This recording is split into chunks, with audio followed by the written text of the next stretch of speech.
خدا کے دین کی خدمت کا ایک انمول ادارہ ہے، ادارہ رہبر انسانیت تو سب کو پیارا ہے۔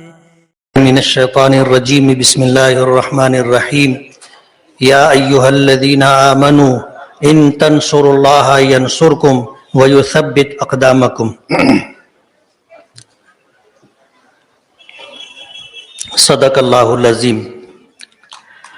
آج کے ملکی حالات کے پیش نظر منعقد اس جلسے میں مہمان خصوصی کی حیثیت سے تشریف لائے ملک کے مشہور قانون داں، مسلم پرسنل لا بورڈ کے رکن ایڈوکیٹ ظفریاب جیلانی صاحب، علماء کرام، بزرگوں، دوستوں، میری پردہ نشین غیور ماؤں اور بہنوں، کسی نے کہا ہے کہ تم نے چاہا ہی نہیں حالات بدل سکتے تھے، تم نے چاہا ہی نہیں حالات بدل سکتے تھے، میرے آنسو تیری آنکھوں سے نکل سکتے تھے، 2 قدم ساتھ میرے چل کے تو دیکھا ہوتا، خود بخود تیرے خیالات بدل سکتے تھے، تم تو ٹھہرے ہی رہے جھیل کے پانی کی طرح، دریا ہوتے تو بہت دور نکل سکتے تھے، اور تم نے الفاظ کی تاثیر کو پرکھا ہی نہیں، نرم لہجے سے تو پتھر بھی پگھل سکتے تھے۔ آج اس وقت دھرماباد کے اس پروگرام میں شرکت کی ایک اہم وجہ یہ بھی تھی کہ آج سے تقریباً 45 سال پہلے جب میں حافظ قرآن ہوا تھا تو پہلی تراویح میں نے اسی دھرماباد میں پڑھائی تھی۔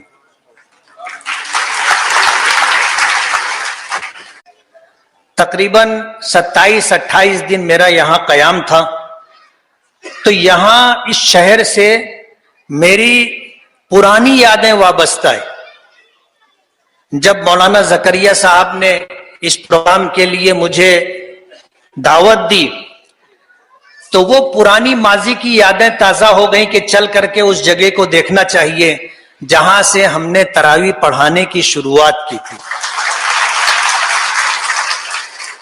یہ وہ دلی لگاؤ تھا آپ کے اس شہر سے جس نے مجھے یہاں آنے پر مجبور کیا، ورنہ حالات ایسے نہیں تھے کہ میں آ سکوں۔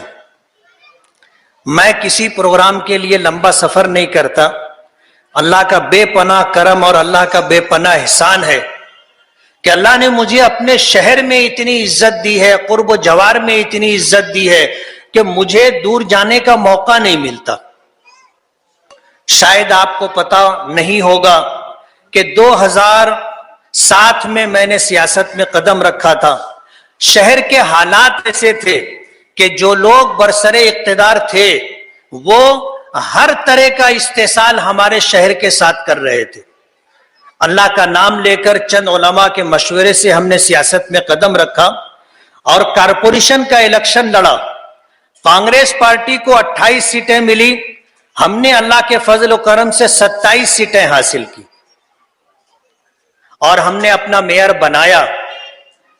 اسی دوران کانگریس پارٹی کے MLA نے چیلنج کیا تھا کہ اگر ماں کا دودھ پیا ہوگا اور 5 کروڑ روپیہ خرچ کرنے کی طاقت ہوگی تو الیکشن لڑ کے بتاؤ، دوسروں کو کیا الیکشن لڑاتے ہو؟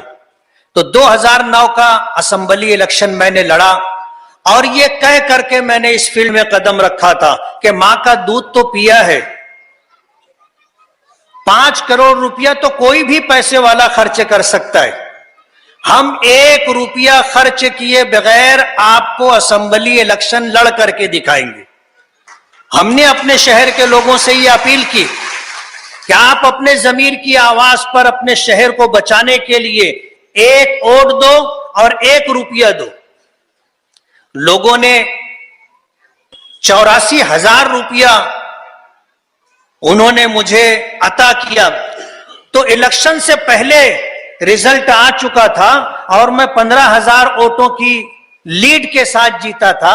آپ کو یقین نہیں آئے گا کہ میں نے 1 روپیہ بھی خرچ نہیں کیا تھا, 1 روپیہ بھی خرچ نہیں کیا تھا. اور میرا شہر جانے دیجیے, میرے گھر کا ایک فرد بھی میرے ساتھ اس تحریک میں شامل نہیں تھا.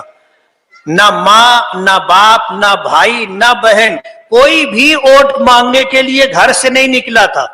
ایک اکیلا دیوانہ گھر سے نکلا اور اللہ نے عزت اور کامیابی عطا کی تھی. اس لیے مایوسی کی کوئی بات نہیں ہے. ہم اسباب کے مکلف ہیں, کرنے والی ذات اللہ کی ہے, فیصلہ آسمانوں پر ہوتا ہے. جو لوگ یہ دعویٰ کرتے تھے کہ ہم اس ملک پر 50 سال حکومت کرنے کے لیے آئے ہیں, ان کی گھر واپسی شروع ہو چکی ہے, اور ابھی 10 سال بھی نہیں ہوئے ہیں, گھر واپسی شروع ہو چکی ہے. آنے والی 11 تاریخ کو آپ کو پتا چلے گا کہ دلی بھی گر گئی. فیصلہ آسمانوں پر ہوتا ہے. ہم مجبور ہو سکتے ہیں, بے یارو مددگار ہو سکتے ہیں, لیکن جس ذات عالی پر ہمارا یقین ہے وہ قادر مطلق ہے. اتنی طاقت اور قوت ہے کہ پوری دنیا اپنی تمام تر ترقیوں کے باوجود اللہ کے فیصلے کو بدل نہیں سکتی. ہم تو مسلمان ہیں, صاحب ایمان ہیں, یہ ہمارا عقیدہ ہے. لوگ آتے رہتے ہیں, جاتے رہتے ہیں. راحت اندوری نے کہا ہے, لگے گی آگ تو آئیں گے گھر کئی زد میں, یہاں پہ صرف ہمارا مکان تھوڑی ہے. جو آج صاحب مسند ہے کل نہیں ہوں گے, جو آج صاحب مسند ہے کل نہیں ہوں گے. کرایہ دار ہے, ذاتی مکان تھوڑی ہے. ہمارا خون بھی شامل ہے یہاں کی مٹی میں, کسی کے باپ کا ہندوستان تھوڑی ہے. اس لیے مایوس ہونے کی ضرورت نہیں ہے. ہمت اور حوصلہ, آپ کو پتا ہے بہت مشہور جملہ ہے, جنگ حوصلوں سے جیتی جاتی. 313 ایک طرف, 1000 کا ہر طرح اسلحہ سے لیس ہو کر کے لشکر ایک طرف, 313 کی فتح ہوتی ہے. 700 ایک طرف, 4000 کا لشکر ایک طرف, 700 کے لوگوں کو فتح ہوتی ہے. 4000 کا لشکر ایک طرف, 24000 کا لشکر ایک طرف, فتح 4000 لوگ 4000 پر مشتمل لشکر کو ملتی ہے. یہ تو ہماری تاریخ رہی ہے. ہم کبھی اکثریت میں نہیں رہے. تاریخ اٹھا کر کے آپ دیکھ لیں, ہم کبھی اکثریت میں نہیں رہے, ہمیشہ اقلیت میں رہے. لیکن اپنا وجود, اپنا تشخص ہم نے برقرار رکھا. ہم نے کبھی ہمت نہیں ہاری, حوصلہ نہیں ہارا. ہندوستان محمد ابن قاسم آیا تھا, ہندوستان میں کچھ لوگوں کی آواز پر, کچھ لوگوں کی آواز پر جب یہ کہا گیا تھا مسلمان عورتوں کو بے آبرو کیا گیا, اور یہ آواز دی گئی تھی کہ بلاؤ تمہارے محمد کو صلی اللہ علیہ وسلم. محمد ابن قاسم طائف سے چل کر کے ہندوستان دریائے سندھ پر آ کر کے دریا پار کیا, اپنی کشتی جلا دی, پورے لشکر کو یہ پیغام دے دیا کہ اب واپسی نہیں ہے, اب واپسی نہیں ہے, اور ہندوستان کو فتح کیا تھا. یہ ہماری تاریخ ہے. آج بھی ہم ہندوستان کے اندر اگر 20 کروڑ 22 کروڑ 24 کروڑ موجود ہیں تو یہ تعداد کم نہیں ہے. کتنے لوگوں کو یہ ماریں گے اور کتنے لوگوں کو ڈیٹینشن کیمپ میں لے جا کر کے رکھیں گے. آج جو لوگ پڑھے لکھے ہیں ان کو تو یہ نوکری اور روزگار نہیں دے پا رہے ہیں. جو لوگ 2014 سے پہلے قانونی شکل میں آئے, آج ان کو تم ہندوستان کی شہریت دے کر کے کہاں سے روزگار دو گے؟ یہاں کے لوگوں کا روزگار چھیننے کا پروگرام ہے. میں آپ کو یہ بتانا چاہتا ہوں کہ یہ جو پوری پلاننگ کی گئی ہے این آر سی اور سی اے اے اور این پی آر کے ذریعے سے, یہ یہودیوں کی سازش ہے, یہ برہمنوں کی سازش ہے. وہ آپ کو ووٹ دینے کے حق سے محروم کرنا چاہتے ہیں. جب آپ ہندوستان کے شہری نہیں ہوں گے تو آپ ووٹ کیسے دیں گے؟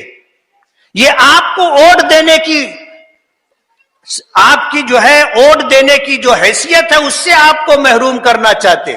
ان کا پروگرام یہ ہے کہ برہمن جو 3% ہیں یا 4% ہیں یہی لوگ ہمیشہ برسر اقتدار رہیں.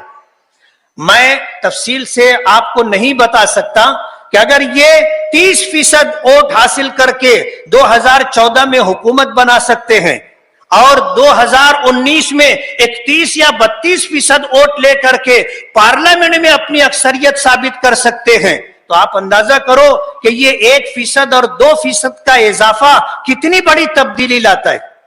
ابھی آپ نے ظفریاب جیلانی صاحب سے سنا کہ ملک کے 40 کروڑ لوگوں کو یہ ہندوستانی شہریت سے محروم کرنا چاہتے. ملک میں آبادی 125 کروڑ کی ہے. آپ 40 کروڑ لوگوں کو نکال دیجئے. یہ 40 کروڑ وہ ہیں جس میں مسلمان، جس میں آدیواسی، جس میں دلت سماج کے لوگ، جس میں SC ST اور NT، یہ وہ لوگ ہیں جو ہندوستان کے اصل رہواسی ہیں. ان کو یہ ووٹ دینے کی حیثیت سے محروم کرنا چاہتے. ظاہر بات ہے جب 40 لاکھ لوگ اپنے آپ کو ہندوستانی ثابت نہیں کر سکیں گے تو وہ ووٹ بھی نہیں دے سکیں گے. یہ ان کا پروگرام ہے. لیکن ظاہر بات ہے تدبیر کنت بندہ تقدیر زنت خندہ، تدبیر کرتا ہے، پروگرام بناتا ہے، قدرت اس کے اوپر ہنستی ہے کہ یہ کیا سوچ کر کے کیا سمجھ کر کے کر رہا ہے. حالات بدلتے دیر نہیں لگتی. حدیث پاک میں آتا ہے ان قلوب عباد اللہ بین اصبعی الرحمن یقلبها کیف یشاء، کہ بندوں کے دل اللہ کی 2 انگلیوں کے درمیان ہوتے. اللہ جس طرف چاہتا ہے اس طرف پھیر دیتا ہے. ہندوستان کے لوگوں کو یہ معلوم ہو گیا کہ یہ ہمارے دشمن ہیں، یہ ہمیں غیر ہندوستانی قرار دے کر کے ہماری جائیداد ضبط کرنا چاہتے ہیں، ہمارے بچوں کو تعلیم سے محروم کرنا چاہتے ہیں، ہمیں ووٹ دینے کی حیثیت اور صلاحیت، ہم سے طاقت یہ چھیننا چاہتے ہیں. ظاہر لوگ اٹھ کھڑے ہوں گے تو ظاہر بات ہے پھر ان کے لیے بچے گا کیا کر لیں گے یہ. اور ابھی جیسے آپ نے ماہر قانون ہمارے ظفریاب جیلانی صاحب سے سنا کہ ہم تو ان پروگراموں سے آسام میں NRC لا کر کے انہوں نے 2,19,00,000 لوگوں کو غیر ہندوستانی قرار دیا تھا. جمعیت علماء اور اسی طرح آسام کی تنظیمیں مسلسل سپریم کورٹ میں مقدمہ لڑتی رہی. یہ تعداد گھٹ کر کے 1,19,00,000 ہوئی، پھر صرف 19 لاکھ پر آ کر کے رکی. آپ دیکھو اس میں مسلمانوں کی تعداد میرے خیال سے 7 لاکھ اور 12 لاکھ جو ہے یہ ہمارے ہندو بھائی تھے. 12 لاکھ کی تعداد. اب ظاہر بات ہے انہوں نے کچھ اور سمجھ کر کے یہ پروگرام ترتیب دیا تھا، لیکن آگ تو اپنے گھر کو لگ گئی. 12 لاکھ لوگ جو ہے غیر ہندوستانی قرار پائے. وہ ہمارے ہندو بھائی مسلمان ایک بڑی تعداد میں ہے آسام میں، تو ان کی تعداد 7 لاکھ تک پہنچی. ورنہ ملک میں آپ اگر گھوم کر کے دیکھو گے تو مسلمان کچھ ہی مقامات ایسے ہوں گے جہاں بڑی تعداد میں ہے، ورنہ سارا مسلمان ادھر ادھر منتشر ہے. اور جب NRC آئے گا تو ہم سے زیادہ ہندو سماج کے لوگ جو ہے اس سے متاثر ہوں گے اور ان کی شہریت ان سے چھین لی جائے گی اور ان کے لیے ہندوستانی شہریت پانے کا کوئی راستہ نہیں ہوگا. ابھی ظفریاب جیلانی صاحب نے آپ کو بتایا کہ 31 دسمبر 2014 سے پہلے جو لوگ ہندوستان میں قانونی طریقے سے آئے ہوں گے اور ہندوستان میں آ کر کے رک گئے، ویزا ختم ہو گیا، اگر وہ شہریت چاہتے ہیں تو ان کو شہریت دی جائے گی. میں آپ سے پوچھتا ہوں کہ اگر ہم اور آپ یہاں پیدا ہوئے ہیں تو ہم کیسے ثابت کریں گے کہ ہم افغانستان سے آئے ہیں، ہم پاکستان سے آئے ہیں، ہم بنگلہ دیش سے آئے ہیں؟ کیسے ثابت کریں گے؟ ہم تو یہاں پیدا ہوئے. اس میں ہندو اور مسلمان سبھی ہیں، کسی کو شہریت ملنے والی نہیں ہے. اس لیے میں نے کہا کہ لگے گی آگ تو آئیں گے گھر کئی زد میں. یہاں پہ صرف ہمارا مکان تھوڑی ہے. ہمارے ہندو بھائیوں کو یہ بات سمجھ لینا چاہیے کہ ملک کی موجودہ برسر اقتدار اور آر ایس ایس کے لوگ اس ملک کے رہنے والے ہندوؤں کو ہندوستانی شہریت سے محروم کرنا چاہتے ہیں. ہم تو تھوڑے ہیں، بڑی تعداد آپ کی ہے. صرف برہمنوں کو چھوڑ کر کے جتنی برادریاں ہیں سب اس میں متاثر ہوں گی. اس لیے ہمارا ہندو بھائی یہ نہ سمجھے آر ایس ایس والوں کے سمجھانے سے کہ ہمارا کچھ بگڑنے والا نہیں ہے، اور مسلمان یہ دھوکے میں نہ رہیں کہ اگر امیت شاہ اور مودی گھوم گھوم کر کے بول رہے ہیں کہ مسلمانوں کو گھبرانے کی کوئی ضرورت نہیں ہے، یہ جھوٹی تسلی دے رہے، جھوٹی تسلی دے رہے.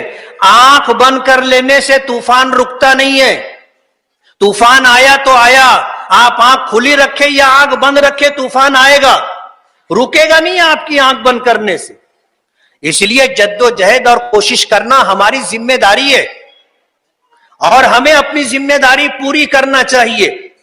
اپنے برادران وطن اور ہندو بھائیوں کو سمجھانا چاہیے کہ ملک کی برسر اقتدار حکومت آپ کی دشمن ہے، آپ کی آنے والی نسلوں کی دشمن ہے، آپ کی جائیداد اور پراپرٹی ضبط کرنے کا پروگرام بنا رہی ہے، آپ کو ووٹ دینے سے محروم کرنے کی پلاننگ کی جا رہی. ہندو بھائیوں کو آپ بتائیے، آپ سمجھائیے. اور ظاہر بات ہے کہ آدمی اپنے درد سے زیادہ اپنی اولاد کے درد سے پریشان ہوتا ہے. ایک ماں، ایک باپ اپنا پیٹ کاٹ کر کے اپنے بچوں کی پرورش کرتے، ان کا مستقبل روشن کرنے کی جدوجہد اور کوشش کرتے ہیں. اگر ہم ان کو یہ بات سمجھانے میں کامیاب ہو گئے کہ آپ کا اور آپ کی آنے والی نسلوں کا مستقبل تاریک ہو رہا ہے، اور آپ کو ہندوستان میں ایک پردیسی کی طرح شہریت سے محروم ہو کر کے، سرکار کی تمام تر مراعات سے محروم ہو کر کے زندگی گزارنا پڑے گی. آپ کو راشن کی اناج بھی نہیں ملے گا، آپ کو سرکاری اسکیموں سے کوئی لابھ اور فائدہ بھی. آپ اگر یہ بات انہیں سمجھا سکے تو آپ کامیاب ہے. یہ لڑائی تنہا ہماری نہیں ہے، یہ لڑائی در حقیقت اس ملک میں، اس دیش میں رہنے والے ہر ہندوستانی کی لڑائی ہے، صرف ہماری لڑائی نہیں ہے. ہم تو تکلیفوں میں رہنے کے عادی ہیں، تکلیفوں میں رہنے کے عادی ہے. منموہن سنگھ نے جو ہے سچر کمیشن ترتیب دیا تھا، سچر کمیشن نے ہندوستان کا سرسری سروے کیا اور پوری رپورٹ بنا کر کے دی، اور وہ رپورٹ یہ تھی کہ ہندوستان کا مسلمان دلتوں سے زیادہ پسماندہ ہے. ہمارے پاس ہے کیا؟ مسلمانوں کے پاس اس ملک میں ہے کیا؟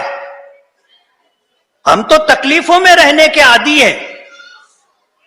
نوٹ بندی ہوئی تھی اور سبز باغ دکھائے گئے تھے کہ 15-15 لاکھ روپیہ کالا دھن جب واپس آئے گا تو ہر ہندوستانی کے اکاؤنٹ میں جمع ہوگا.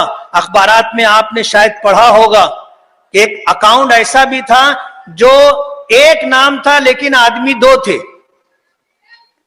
ایک آدمی اپنے اکاؤنٹ میں پیسہ جمع کرتا تھا، دوسرا اکاؤنٹ چیک کرتا تھا، پیسہ نکال کے لے جاتا تھا.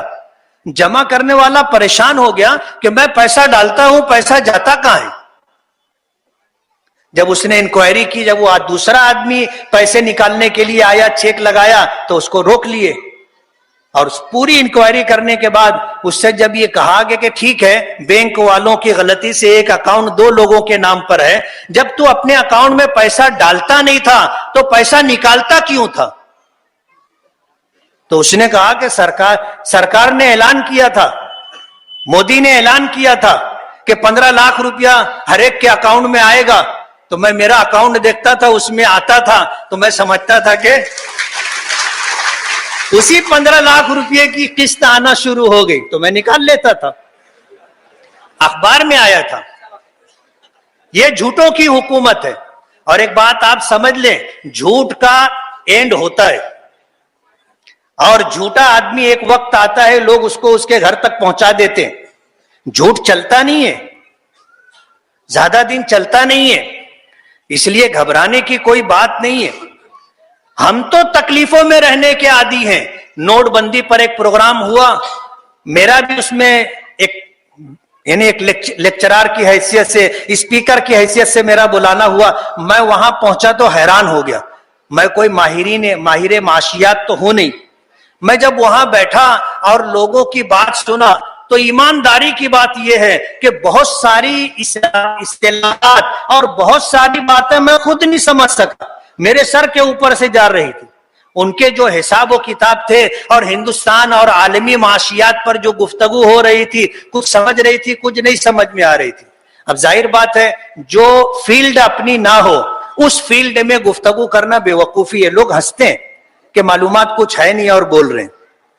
میں پریشان تھا کہ میں اگر بولنے کے لیے کھڑا ہوں گا تو بولوں گا کیا.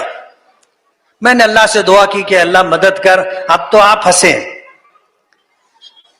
ہیں, کچھ بولنا تو پڑے گا.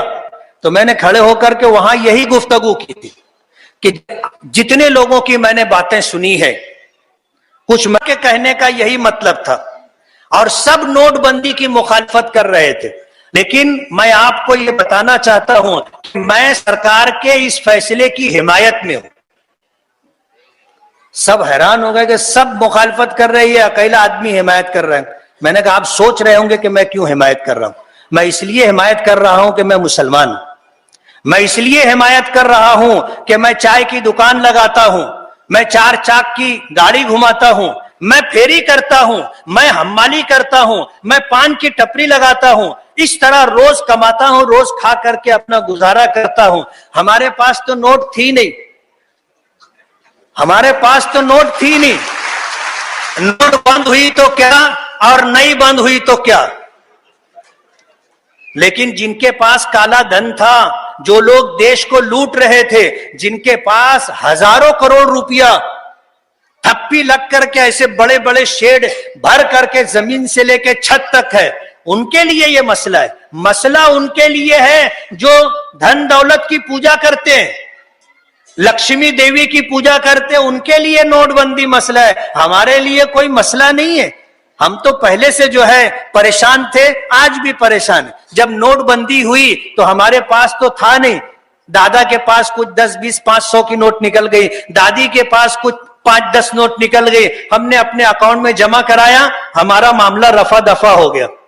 تکلیف ان کے لیے جن کے پاس کالا دھن ہزاروں کروڑ کی شکل میں تھا کہ وہ نہ اگل سکتے نہ نگل سکتے, ایسے حالات تھے. تو میں بتانا چاہتا ہوں ہم کم متاثر ہوں گے, زیادہ آپ متاثر ہوں گے. ڈیٹینشن کیمپ جو بھرے گا, ڈیٹینشن کیمپ جب بھرا جائے گا تو اس میں بڑی تعداد تمہاری رہے گی, ہماری نہیں ہوگی. اس لیے آج جن حالات میں ہم ہیں, ہمیں ہوش سے کام لینا ہوگا, ہوش سے کام لینا ہوگا. اور اگر ہم تحریک چلا رہے ہیں تو ہمیں پوری طاقت کے ساتھ تحریک چلانا ہے, اور تحریک کتنی بھی لمبی ہو جائے چلنے دینا چاہیے. مایوس ہونے کی ضرورت نہیں ہے. آپ کو ظفریاب جیلانی صاحب نے بتایا تحریک 10-10, 20-20 سال چلی ہے اور کامیابی ملی ہے. سپریم کورٹ کا فیصلہ اپنی جگہ, سپریم کورٹ کے فیصلے سے ہماری تحریک کا کوئی تعلق نہیں ہے. تحریک اثر انداز ہوتی ہے قانون ساز اداروں پر, اسمبلی پر اثر انداز ہوتی ہے, پارلیمنٹ پر اثر انداز ہوتی ہے. اور پارلیمنٹ اور اسمبلی وہ جگہ جہاں قانون بنایا جاتا ہے. سپریم کورٹ میں قانون نہیں بنایا جاتا. سپریم کورٹ قانون کے مطابق فیصلہ دیتا ہے, قانون بنتا ہے پارلیمنٹ اور اسمبلی میں.